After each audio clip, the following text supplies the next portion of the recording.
guy I know who makes his home in Cheyenne, Wyoming. That is not the place for me. Here's the place to be. Then again, although it's very classy in Tallahassee, I would rather linger here by the Jersey Pier. Skies are gray, money's tight, it can bring you way, way down.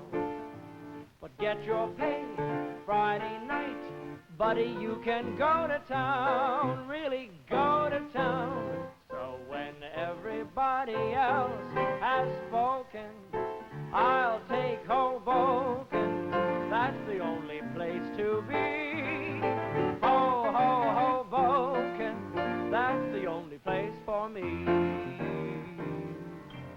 You've got to be crazy, Hoboken. Hoboken. Frank Sinatra from Hoboken. Hoboken's a joke. On the old quiz shows, somebody would say, where do you come from, sir? Hoboken. Ha, ha, ha, like a Brooklyn joke. When we first told people we were moving to Hoboken, the response was, well, everybody knows there's a Hoboken, but nobody really lives there, do they? People who move into the city now have told us just recently that when they tell people they're moving to Hoboken, the response is, hey, I hear a lot of people are moving over there. I hear that's a great place. People are saying nice things about Hoboken these days. It's a town with a new spirit, complemented by new and vigorous action, dedicated to the improvement of the realm. As a new spirit awakens and banishes the ghost of Hoboken past, this tiny hamlet on the Hudson River greets the 20th century with a new determination to do something about it.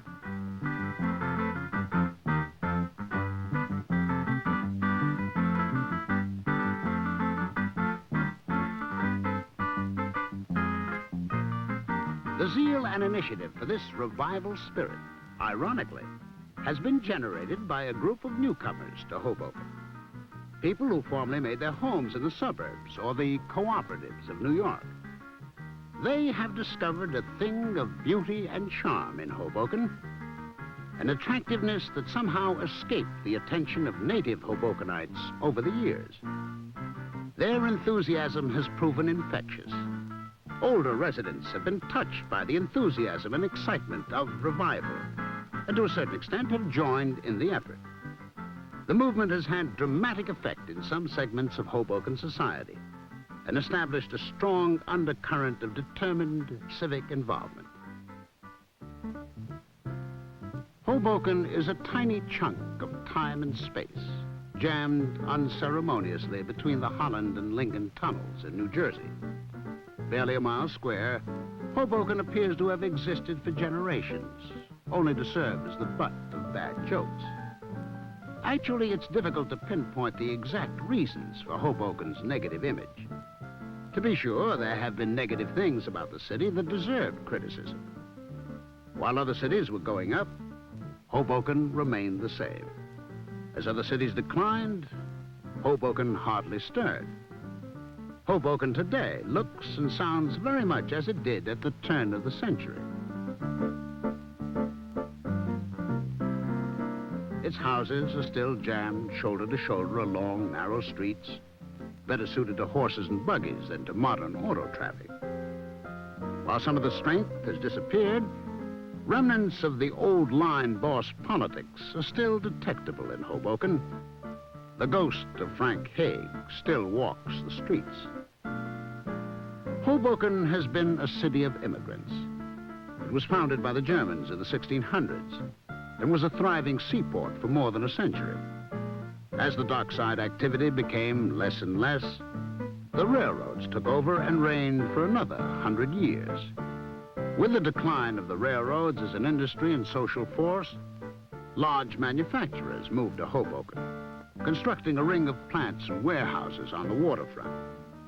As the shipyards and railroads before them, the factories such as Maxwell House and Bethlehem Steel provided the jobs for many Hobokenites and a reason to stay. The pride of Hoboken natives has always been durable, even when manifested as a kind of defensive chauvinism that simultaneously rides with the Hoboken jokes while defending the city. The newcomers have found this a valuable asset in their efforts to improve Hoboken's lot. Born and raised in Hoboken. I've been doing this business all my life. It's a great town to live in. I like Hoboken because I grew up here. My roots are here, my family's here. Everybody is pretty close. It's like one big family in Hoboken. I love everybody in Hoboken, and I'll die in Hoboken. There's nothing wrong with Hoboken. People start cleaning up a little bit, the ones that moved in just recently, everything will be fine. Hoboken's ethnic character is historically one of mix and change. The Germans, Irish, Italians have all dominated in their time. Currently, the largest ethnic bloc is comprised of Spanish-speaking people. But like politics and culture, remnants of the ethnic past are visible, and indeed, very strong. If anything, Hoboken is a cosmopolitan city, embracing and fostering representation from all over the world. The result is a healthy combination of tradition and change. The accommodation of divergent cultural forces is usually with goodwill and grace. Well, this butcher shop is practically about 100 years old. I'm the third generation, and it runs in a family. And as you see, I still got down the line the new apprentice. Chi altro te? Non risponde mezzo di... Agnello? Agnello. Ok. Servire bene, eh? Hoboken used to be all German people years and years ago, and then generation change, different nationality come in. So you have to please the Puerto Rican people, the Italian people. You have to try to please the Cuban people, German, and sort of all in every way. Got to try to bring so many different cuts of meat, a different type of meat, and we got to try to please all the customers. The flavors, the aromas, the sounds of this ethnic mix provide one of the strong attractions to Hoboken for the newest wave of immigrants. The newcomers arrive from no foreign shore, but from the suburbs and New York. They consider the ethnicity of Hoboken as much an educational experience for themselves and their children as they do a desirable part of city life. It is a chunk of life that was unavailable to them in the suburbs and hidden from them in their Manhattan cooperatives. Hoboken's proximity to New York and the relatively inexpensive housing have proven other strong lures to the newcomers. Most commute to jobs in the city. Don Singleton is a feature writer for the New York Daily News. He brought his family to Hoboken 3 years ago. He and his wife Maureen are heavily committed and influential in the revival of Hoboken. I suppose the attractive thing about the city is the fact that it's very old-fashioned. In many ways, it's like an outpost of 1940 in the middle of the 70s. Housing prices are 1940. Neighborhood and community sense is like a 1940 thing. There are people who run little old-fashioned candy stores and grocery stores like in the good old days. It's like the nicest parts of Manhattan, I guess. It's like parts of Greenwich Village were at one time. It's that small kind of community with everything around you and everything available. Commuting to the city was an important consideration for us to move here. And it is convenient in terms of time and in terms of the kind of effort that you have to take to get to the city. We're closer to Times Square than 90% of all the people who live in New York City. The people who've always lived here don't seem to be terrified or even impressed by Manhattan or New York City. Where if you go to Queens or Staten Island or places like that, the people who live out there always refer to going into the city. We're going into the city to go to a show or go to work or this, that, and the other. People in Hoboken couldn't care less that this Manhattan is over there on the other side of the Hudson. Yeah, you could be someplace out in the middle of the country, not just across the river from New York. You can't go a block without meeting 4 people you know and saying hello, and the men tip their hats to the ladies, and you go into the store to buy to buy your meat or your vegetables, and you know the storekeeper and you know everybody else in the store.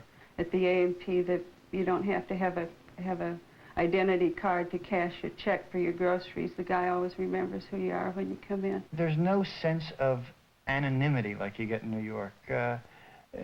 You're a part of a little city. You feel your citizenship very much.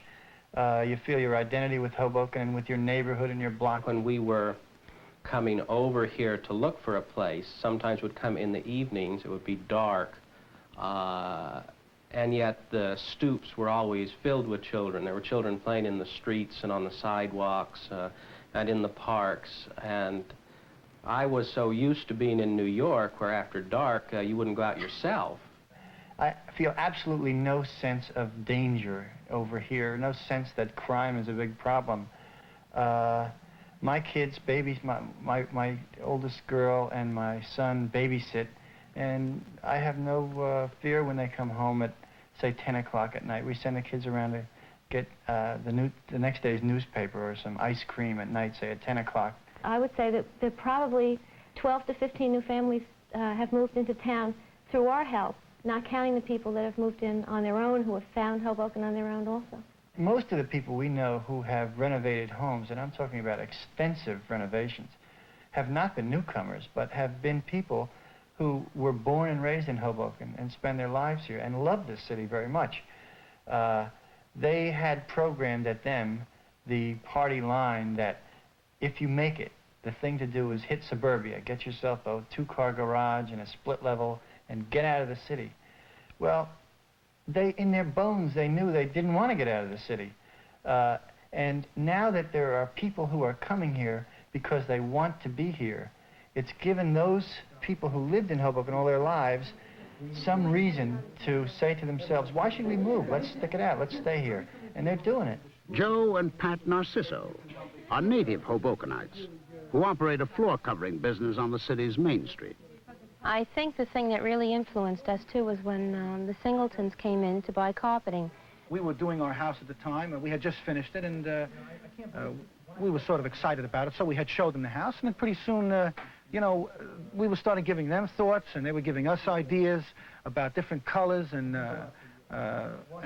their ideas about the town were things that we never really thought about. Hoboken was like just a place to live. It was a business. We made a living. We knew a lot of people, but we really never looked around and looked at the houses and the architecture and where we are situated, so close to New York, and you know, so many wonderful things that these people think the place is quaint, and they thought it was terrific. And 1890 years ago, people used to have their stores and live upstairs, and we're doing the same thing. We're living in the whole building, and we're enjoying it. We're doing what we want, and now they call it a townhouse. They call it a townhouse. We're living in a townhouse, yeah. 3-family townhouse. And like, we really didn't compile all these things until we started to talk to them. And I think that we were starting to get a negative view about Hoboken also, because that's all we were hearing from everyone, you know, that, oh, it's terrible and you should move out and it's changing. And all of a sudden, all these people were coming into Hoboken, and they had a very optimistic view, a very good outlook. There's no doubt that the whole vision of the homeowner, the new homeowners from outside, to this date has had a positive effect on people in the sense that they see other people having faith in their city, so they begin to think, hey, maybe we ought to have some faith too. Mike Ehrman is director of the Hoboken Home Improvement Association, a state-supported agency which helps individual homeowners obtain 3% improvement loans. The goal is to encourage homeowners to renovate their properties, to do certain priority repairs and to use money for whatever else they want, and to do it in a way that will not mean that they have to charge substantially higher rents, so that we at the same time can protect the tenant and if there are any tenants in the buildings, and also help the homeowners. Mike Coleman is director of Hoboken Model Cities. His agency deals in the development of multiple dwellings, which he feels complement the single-family residences. We have discovered that it's not enough to provide assistance to homeowners who are trying to improve their homes in the city, but you have to give them a context in which they can see that the values and the city's comeback is symbolized in other things. And therefore, we put a great deal of emphasis on the renovation and the rehabilitation of tenements. First, there was the Tootsie Roll block of flats once owned by Tootsie Roll Company. It was the worst block in housing in the city. Now it's completely modernized, providing very nice apartments for people living in that area. The K&E building was once one of the signs at the turn of the century of the city's economic vitality. When the restoration is complete, we shall have the structure intact, completely renovated to provide new and good housing, mostly for people of low and moderate income means. I think probably more than anything else, the symbolic change tells what Hoboken is going through. With this kind of restoration of housing in these sites, plus new housing that's going up, it is finding a new reason for its existence, which is going to be a residential and commercial center, very close to the proximity of New York, and become a very desirable place for people to live. The active home renovation activity in Hoboken naturally requires the support of skilled craftsmen. Luke Wallen is somewhat of a Renaissance man in the newcomers community. A writer and philosophy teacher, Luke operates a floor refinishing business in Hoboken. He is also a homeowner engaged in the improvement of his own property. It's very satisfying to go into a room that's covered with grease or paint or tar, and it just looks like an incredible pile of garbage, and to work on it for a few days and turn it into something beautiful. Now I'm getting into using artists to do original designs for people on the floors between layers of the finish. And I have friends who are into painting, carpentry, cabinetry, and there are quite a few of us who refer each other around. And there's an enormous amount of work in this Brownstone Revolution. All of us stay as busy as we want to be, and all of us work off of referrals rather than advertising. What I like about the uptown scene, the people who are buying the more expensive brownstones and having all sorts of craftsmen come in and restore them, is the restoration part of it. The more people gut the houses and turn them into modern, super modern, schmodern showplaces, the less I care about what they're doing at all. But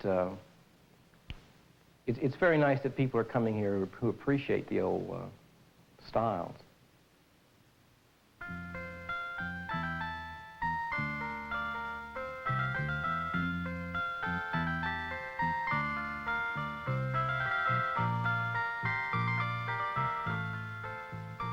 Our objective was to restore this house to the flavor of the 19th century.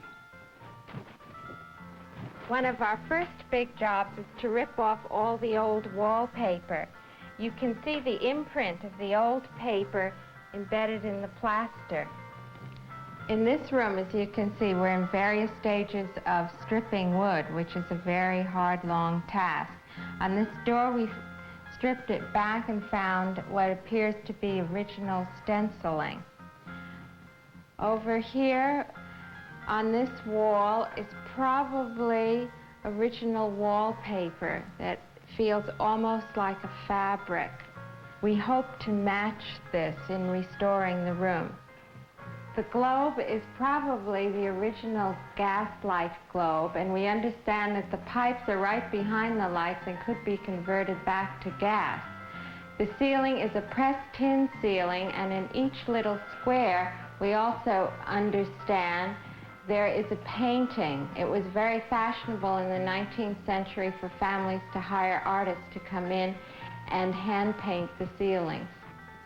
In the 19th century, it had been a gas-burning fireplace, but we had it converted to wood burning. During the process of converting the fireplace, we were very much surprised to find letters written at the turn of the century. 2 of these were to Santa Claus.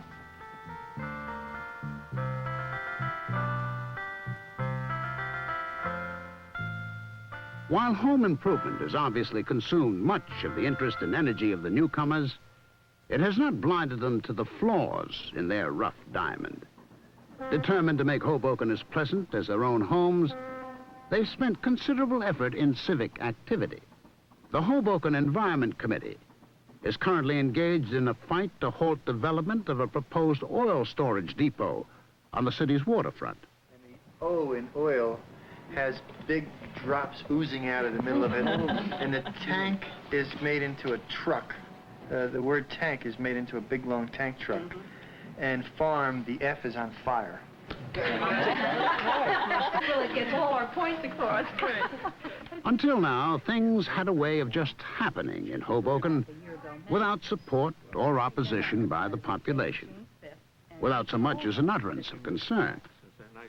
The newcomers have changed that by providing a strong core of leadership that informs and sometimes excites the people who have come to realize just how big their stake is in the city.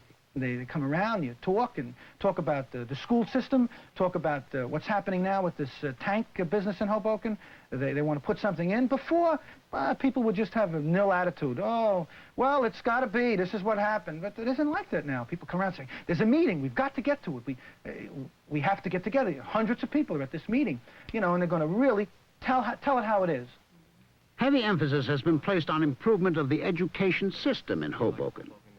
The Hoboken Education Committee, another creation of the newcomers, has fielded a slate of candidates for election to 3 vacancies on the school board. And there has been important activity by individuals aimed at improvement of the schools. You can change things in education here. The place is small enough and the people are receptive enough. If you have something to offer, it will be listened to. It is possible for a person to go in and have an impact, one person, on a school building, or even on the whole school system, by example. Penny Wallen, Luke's wife, is a mother, teacher, and actress who volunteers her time in the neighborhood school. My whole thing about being involved in education is that people who are excited about what they themselves are doing and willing to share it, those 2 factors, make for an exciting educational setting for kids. Can you mold yourself like a wire? Can you make your wire, all parts of your body become wire and become a statue? I think that it ought to be school's a place where all kinds of fun things, creative things, spontaneous things take place. I don't go along with the philosophy that school is a place they need to sit down and learn to follow rules and not worry about other things that interest them and so on and so forth, because this is a place where you learn. Because to me, learning is doing what is interesting to you, exploring areas that you want to find out about. As an adult, as a child, adults do it. At least I think happy adults do it. You know, you do the work that makes you satisfied. And I think every child deserves that opportunity too. Look at these lovely statues. Very nice. Good. All right. I think that Hoboken is going to, over the next 5 years, be a symbol for many central cities in the northeast region of a case where a central city that was pretty well counted down and out 5 years ago, in the space of about 10 years, has definitely turned the corner. I don't think it's ever going to be Greenwich Village or Shaker Heights or Georgetown. I don't think it's ever going to be that. We're never going to have candle and incense shops on every corner the way they do in Greenwich Village. But what we are going to have is a very stable residential community here. I think that what we need is people who are going to live here, raise their children here, care about the schools, care about everything that's happening in the city, not letting the government be run by whatever small group has power in it, but people who are really concerned with all of the community. There's a giant contradiction that cannot be resolved in any happy way for everybody concerned. If the town is going to be improved in the sense of raising the standard of living, cleaning up the streets, cutting down the crime, and so on, the only possible solution to that is for more middle-class people to move in, keep the place up, pay the taxes, and so forth. But for this to happen on a big scale means moving out the people who are here now. I like to see Hoboken coming up, but at the same time we're putting our energy into this, we're not terribly happy about seeing large-scale government-financed, city-backed programs to bring hundreds and thousands of New Yorkers in, drive out the people, and change the place. I mean, the place is unique because it has all kinds of different people and all kinds of backgrounds, and it's a very rich, funky place. And when that goes, it's going to be a great loss rather than a great gain. Of course, nobody can predict with absolute accuracy what the future holds for Hoboken. While aspirations are clear, there are bound to be obstacles and conflicts. And there is still the underlying, if typically unspoken, fear that total achievement of goals could mean the destruction of the Hoboken that attracted the newcomers in the first place. As the goals are seriously pursued and the challenge deliberately accepted, there is still the Hoboken of the image to contend with. It remains a simple fact that there are those who think that Hoboken is just fine, just the way it is. Hoboken is always Hoboken. Always will be Hoboken. Frank Sinatra, born and raised in Hoboken. It's a good little town. Don't forget Sinatra came from here. Well, I'd just like to end this program, if I may, and just say that Hoboken may not be the greatest town in the world, but it definitely had the greatest entertainer in the world, and Frank Sinatra. That's one thing we're all proud of.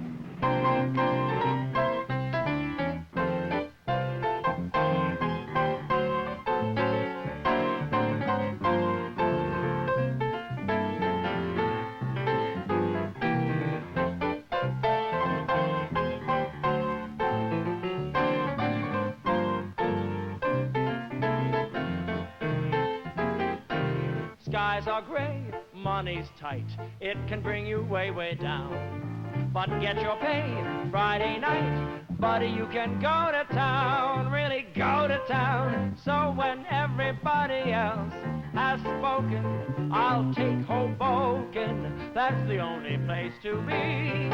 Ho, ho, Hoboken, that's the only place for